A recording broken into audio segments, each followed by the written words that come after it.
Bismillah walhamdulillah wassalatu wassalamu ala rasulillah wa ala alihi wa sahbihi wa man walah wa la hawla wa la quwata illa billah.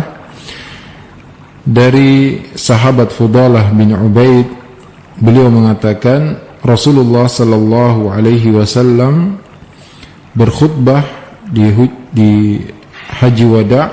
Beliau mengatakan, ala ukhbirukum bil mu'min, maukah aku beritahukan siapa orang yang beriman? Man aminahun nasu ala amwalihim wa anfusihim.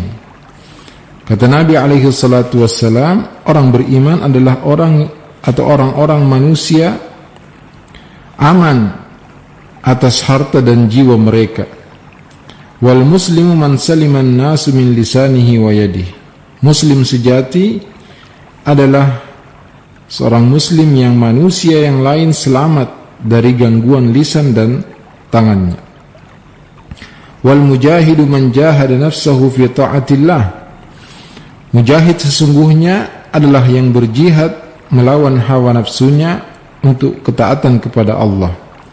Wal muhajiru man hajaral khataya wadh-dhunub.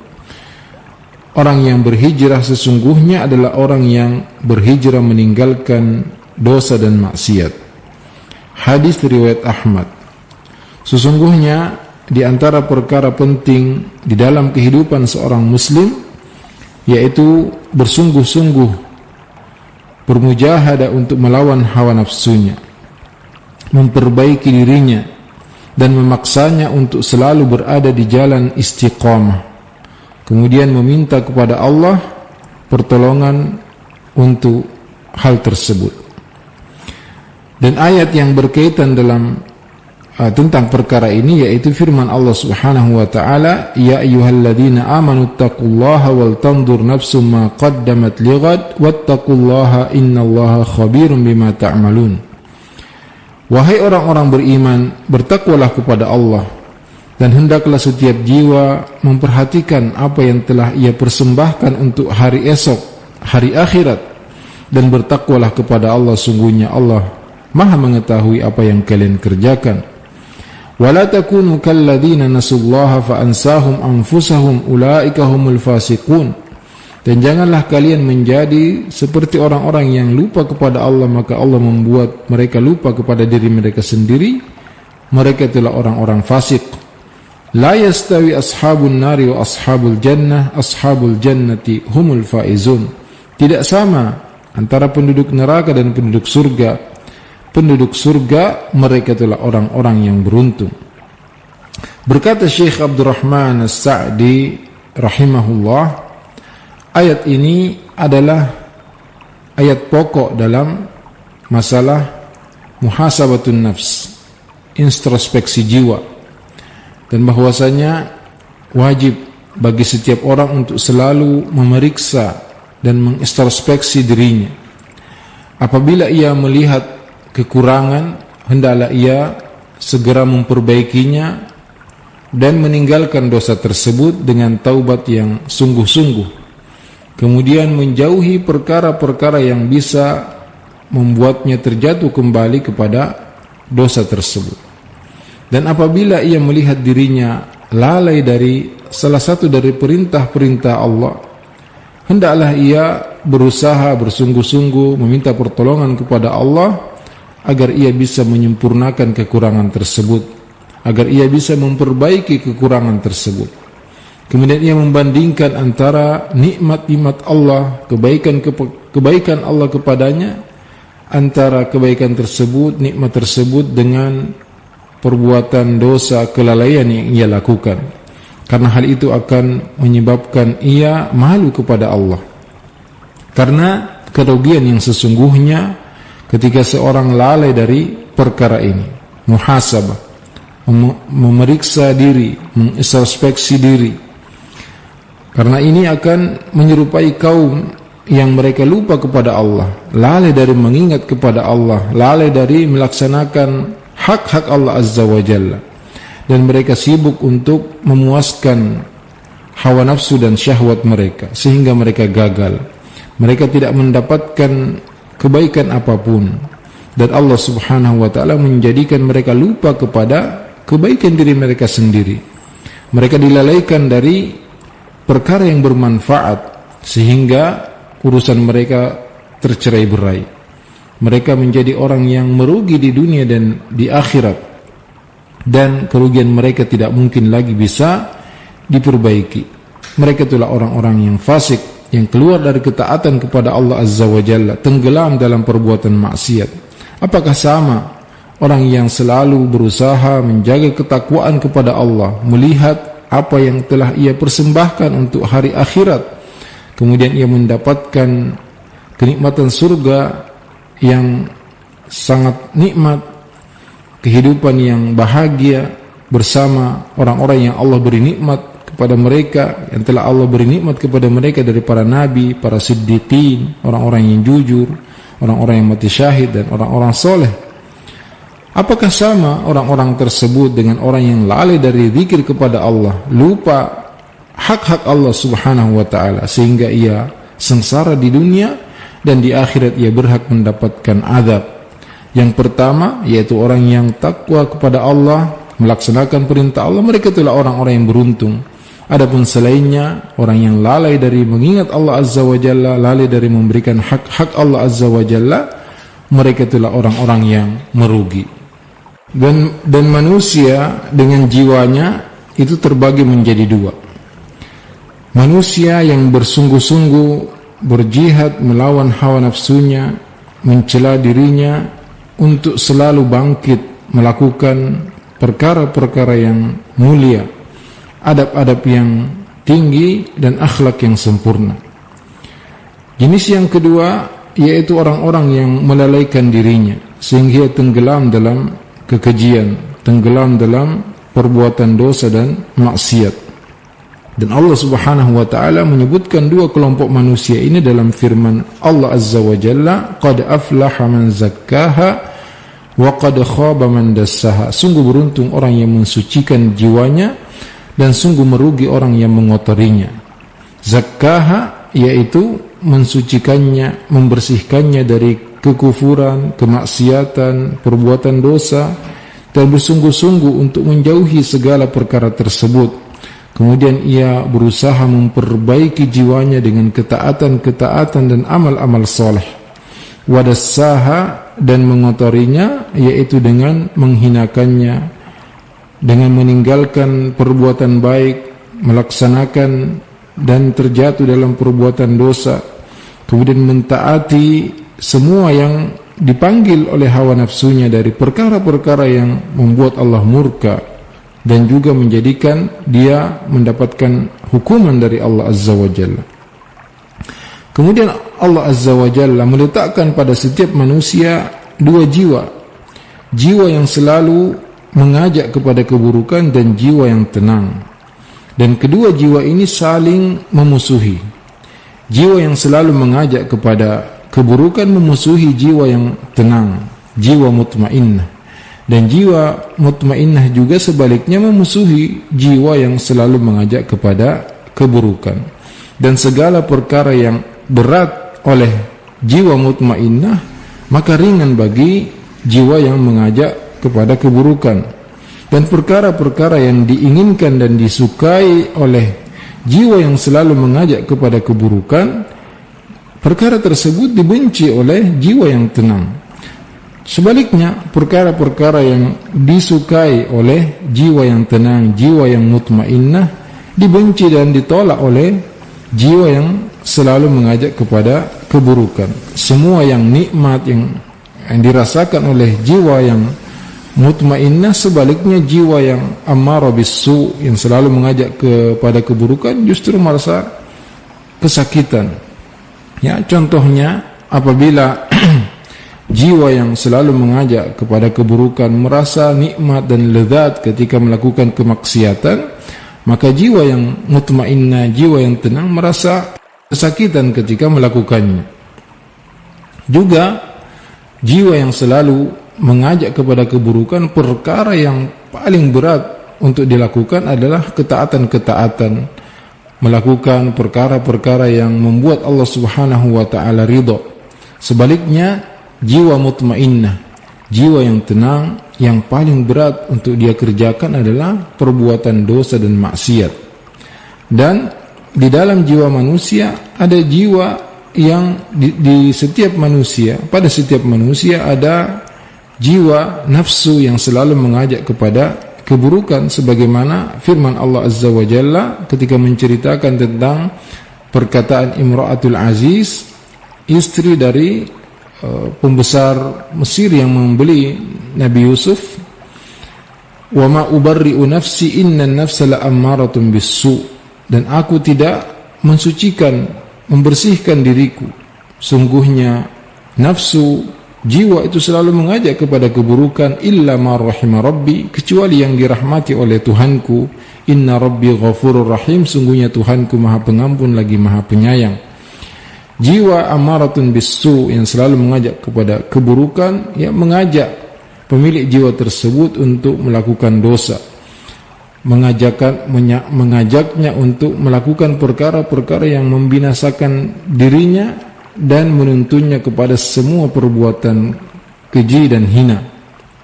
Inilah tabiat dan sifat jiwa ammaratun bisu yang selalu mengajak kepada keburukan, kecuali yang diberi taufik oleh Allah, diberi kekuatan, ditolong oleh Allah Azza wa Jalla sehingga dia selamat dari godaan jiwa tersebut.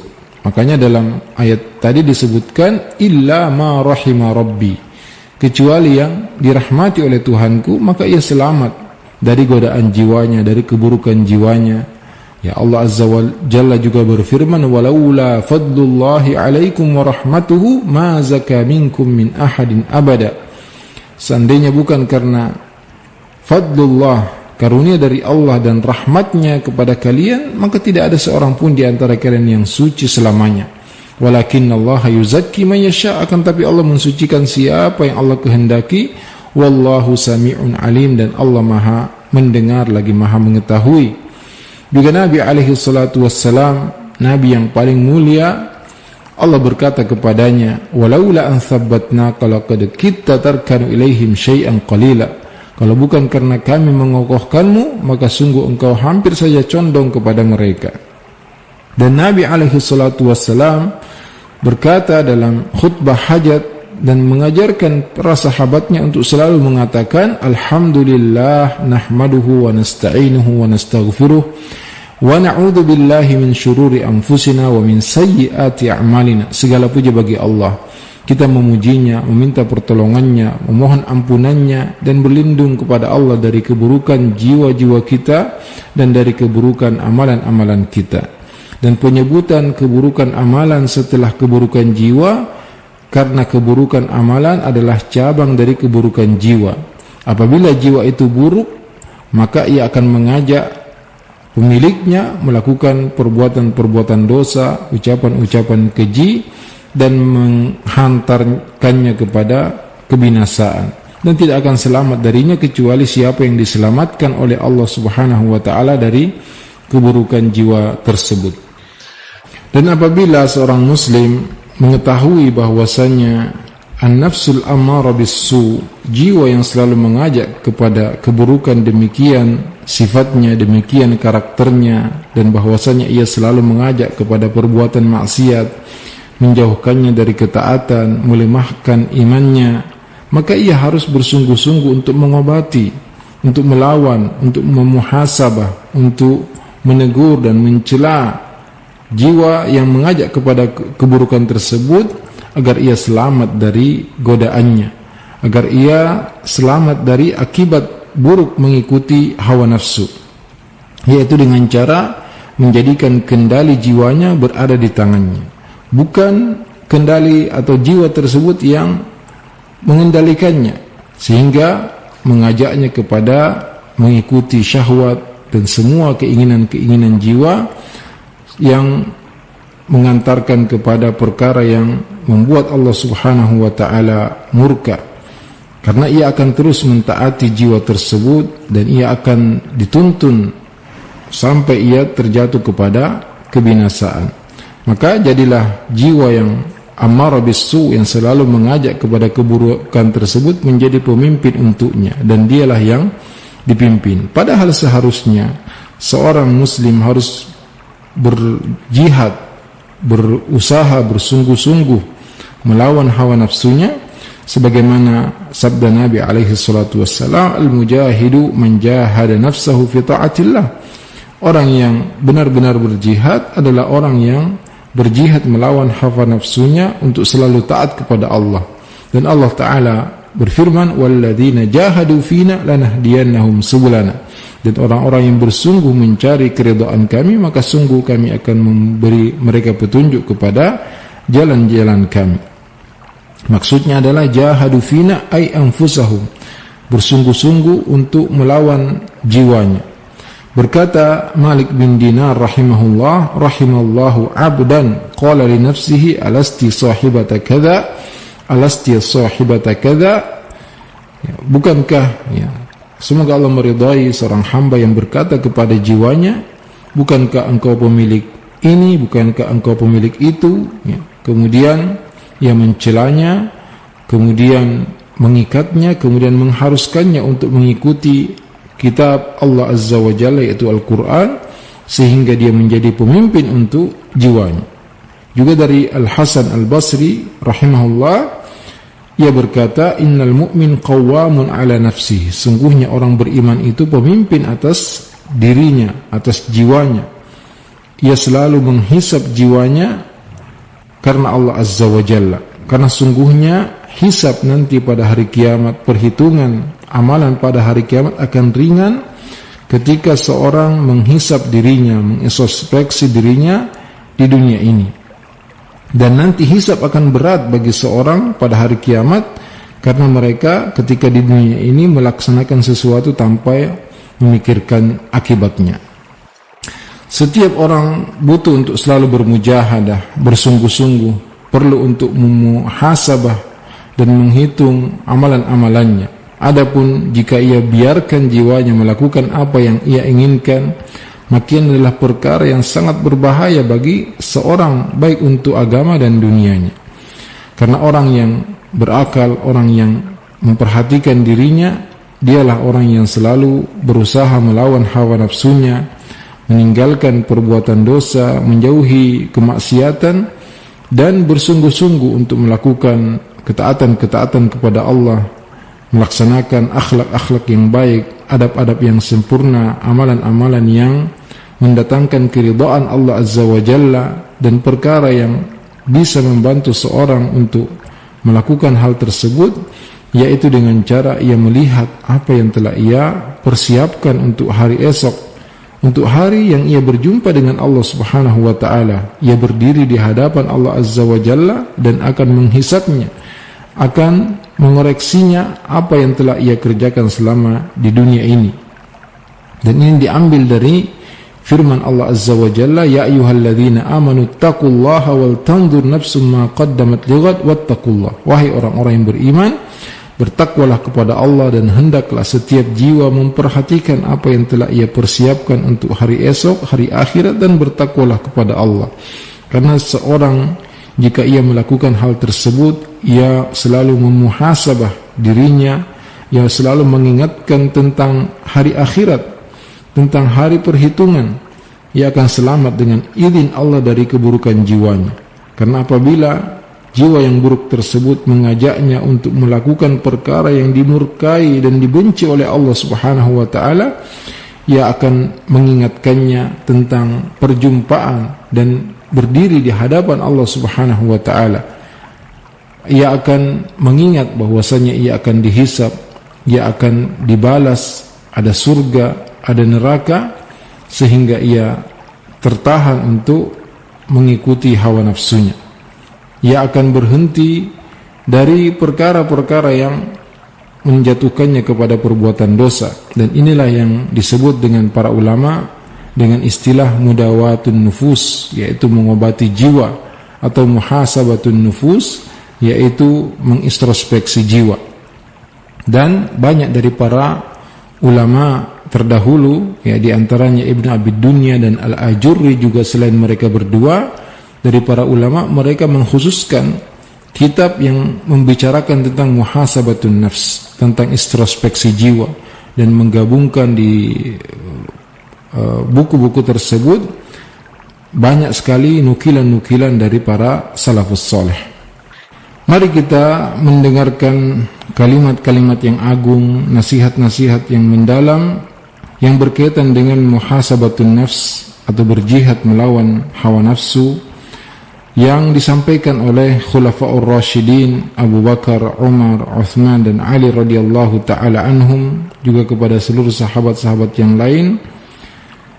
Beliau atau mereka para Khulafaur Rasyidin menyampaikan khutbah yang sangat mendalam dan nasihat yang sangat mulia.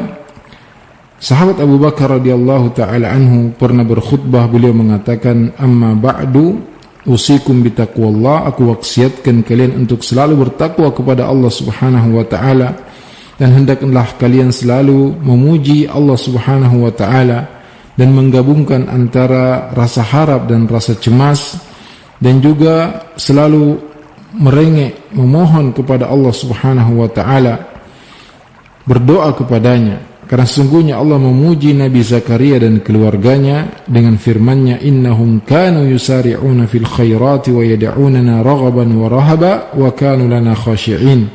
Sungguhnya mereka selalu bersegera dalam kebaikan-kebaikan dan berdoa kepada kami dengan penuh rasa harap dan cemas, dan mereka selalu khusyuk dan takut kepada kami. Kemudian ketahuilah hamba Allah sekalian, sungguhnya Allah telah membeli jiwa-jiwa kalian dan mengambil perjanjian dengan kalian. Allah memberi dari kalian sesuatu yang sedikit dan akan fana, dengan ganti yang lebih banyak dan lebih kekal. Dan ini adalah kitabullah, Al-Quran ada di hadapan kalian, yang tidak akan pernah habis keajaibannya, tidak akan padam cahayanya. Maka benarkanlah, percayalah firman Allah Subhanahu wa taala, ambillah nasihat dari kitab tersebut, carilah cahaya darinya untuk hari kegelapan di mana Allah Subhanahu wa taala menciptakan kalian untuk beribadah kepadanya. Dan Allah Subhanahu wa taala menugaskan kepada malaikat-malaikat yang mulia untuk menulis amalan kalian, dan mereka mengetahui apa yang kalian kerjakan. Kemudian sahabat Umar bin Khattab radhiyallahu taala anhu juga menyebutkan dalam khutbah beliau, "Hasibu anfusakum qabla an tuhasabu." Hisablah diri kalian sebelum kalian dihisab. "Wazinu anfusakum qabla an tuzanu." Dan timbanglah diri-diri kalian sebelum kalian ditimbang. وَتَزَيَّنُوا لِلْأَرْضِ الْأَكْبَرِ يَوْمَ تُعْرَضُونَ لَا تَخْفَى مِنْكُمْ خَافِيَةٌ. Dan berhiaslah untuk hari penampakan yang besar, yang kalian ditampakkan kepada kalian semua amalan-amalan kalian, dan tidak ada yang tersembunyi sedikit pun dari Allah Azza wa Jalla. Berkata sahabat Uthman bin Affan radhiyallahu taala anhu dalam khutbah beliau, "Wahai anak Adam, ketahuilah bahwasanya malaikat maut yang ditugaskan kepadamu terus menyelisihimu dan melangkahimu kepada selainmu sejak engkau berada di dunia, dan seakan-akan ia telah melangkahi selainmu dan mendatangimu. Maka waspadalah, bersiaplah, dan jangan sampai engkau lalai, karena dia tidak pernah lalai darimu. Dan ketahuilah wahai anak Adam, jika engkau lalai atas dirimu dan tidak mempersiapkan kebaikan untuknya, maka tidak ada yang akan mempersiapkan kebaikan untukmu selainmu. Maka pasti engkau akan berjumpa dengan Allah Azza wa Jalla.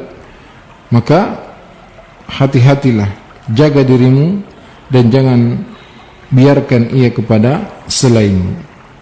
Juga sahabat Ali bin Abi Thalib radhiyallahu taala anhu berkhutbah di atas mimbar di kota Kufah. Beliau mengatakan, "Wahai sekalian manusia, sungguhnya yang paling aku takutkan atas kalian adalah panjangnya angan-angan, mengikuti hawa nafsu, karena panjangnya angan-angan akan melupakan seorang terhadap kehidupan akhirat.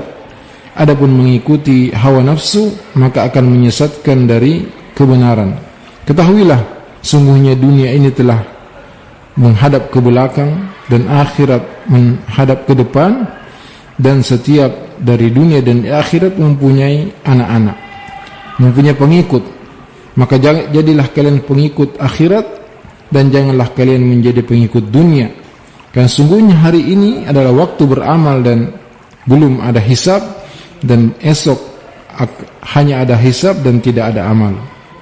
Sungguh ini adalah wasiat-wasiat yang sangat agung, yang pantas bagi seorang mukmin yang memperhatikan dirinya, yang ingin bahagia dan selamat, untuk bersungguh-sungguh memuhasabah dirinya sebelum Allah sendiri yang akan menghisapnya. Hendaklah ia selalu menimbang amalannya sebelum ia berhadapan dengan Allah Azza wa Jalla. Dan orang yang cerdas adalah orang yang mengekang jiwanya dan beramal mempersiapkan untuk hari setelah kematiannya. Dan orang yang lemah adalah orang yang mengikuti hawa nafsunya dan mengharap kebaikan dari Allah Azza wa Jalla. Allahumma ati nufusana taqwaha, ya Allah berikanlah jiwa-jiwa kami ketakwaannya. Wa zakkiha anta khairu man zakkaha, sucikanlah sungguhnya engkau lah yang terbaik mensucikannya. Anta waliyuha wa maulaha, engkau lah penolong dan pelindungnya. Wa sallallahu wa sallama ala abdihi wa rasulihi nabiyyina Muhammad wa ala alihi wa sahbihi ajma'in. Wassalamu alaikum warahmatullahi wabarakatuh.